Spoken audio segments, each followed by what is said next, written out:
Alright guys, how's everybody doing? I haven't done a video in a long time, and just got back to work recently, so I'm sitting outside during my lunch break and sitting underneath this shade here while it's hot. But yeah, it's talking about the All-Star race last night. I didn't watch the whole race until early in the morning when I got up. I watched the Open, which I thought the Open was really good. They was really going for it.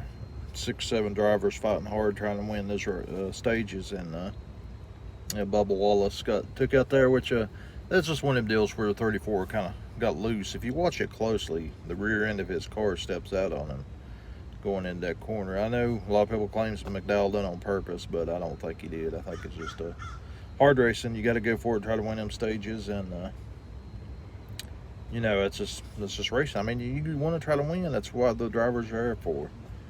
Uh, that's what I don't understand. Is people complaining that there wasn't no action, no wrecks in the All Star race and stuff. But yet, if one person gets wrecked, they throw a fit over it. So I don't know. It is what it is.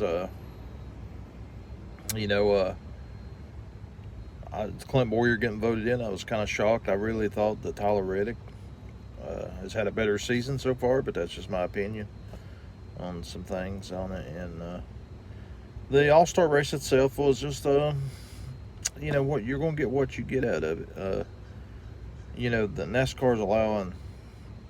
They said 30,000 fans, but all in reality it was like 21,000 something. There wasn't 30,000 fans there. But if they can allow that many people in the stands, they can give these guys an hour or 2 hours of practice. There's nothing going to harm it whatsoever by letting them practice for a little bit to make the racing better. These guys jumped in there, didn't know how their cars was going to handle this and that. So, you know, you got to cut them slack on that. I mean, if anybody thinks they can do a better job, then jump in there, go do it. I mean, it's hard to jump in a race car with no practice on it and not knowing what it's going to do. I mean, of course, I could go back from where they raced there in the spring, and put them setups in, but that was a different race, different weather. And this was a short race, All-Star race. So congratulations, Chase Elliott and all his fans out there. Chase is the well-deserving. I thought we got a champion winner there from, even though Chase ain't won a championship yet, but I predict he will in the future. Uh, I think we got a good winner come out of it.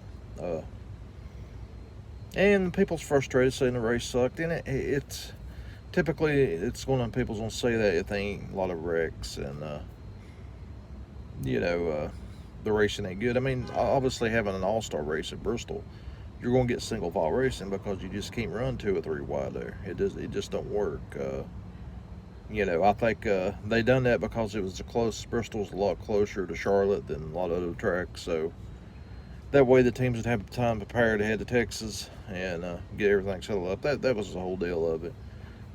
I'm sure in the future, whenever they can run Texas or some of these bigger tracks where they can actually run 2 or 3 wide and maybe get some practice on the cars, you'll see a lot better of an all-star race. But that was just set up to be like that way. The drivers don't want to tear up their cars, and it costs a lot of money, especially nowadays, to put one of them cars on the track. I mean, look at the ARCA series; they're down to like 16 cars a race now. So, poor long ass series won't even exist. It just costs too much money. But the racing was just typical Bristol, except without wrecks. I mean, you're going to get the cars in there and do what they've done, basically follow the leader. But if they would have had an hour and a half practice to get them where they could dial them in, get them off the corners and this and that. If you can have that many fans in there, they could have practiced. It's just my opinion on it. But yeah, I've been wanting to do videos. I've just been doing other stuff, a lot of iRacing. Like I said, getting back into work and life in general. It's just busy, busy, busy. But while you guys watching my channel here, check out F5 Motorsports on Facebook. I'm a commentator on there Friday nights on iRacing. This week we will be at, this week we are at New Hampshire. So if you guys like watching New Hampshire, be on there. We're going to have last week we had Elliott Sadler racing with us, so hopefully he'll come back this Friday, and we'll have a good broadcast for you guys. So remember, check that out, F5 Motorsports on Facebook, and you'll be able to catch the feed of the race at 9 p.m. Eastern time. So yeah, make sure you check that out, and also remember, check out Righteous Redneck if you guys want a chance to win some die-cast and some good stuff. So with that being said, tell me what you think of the race below.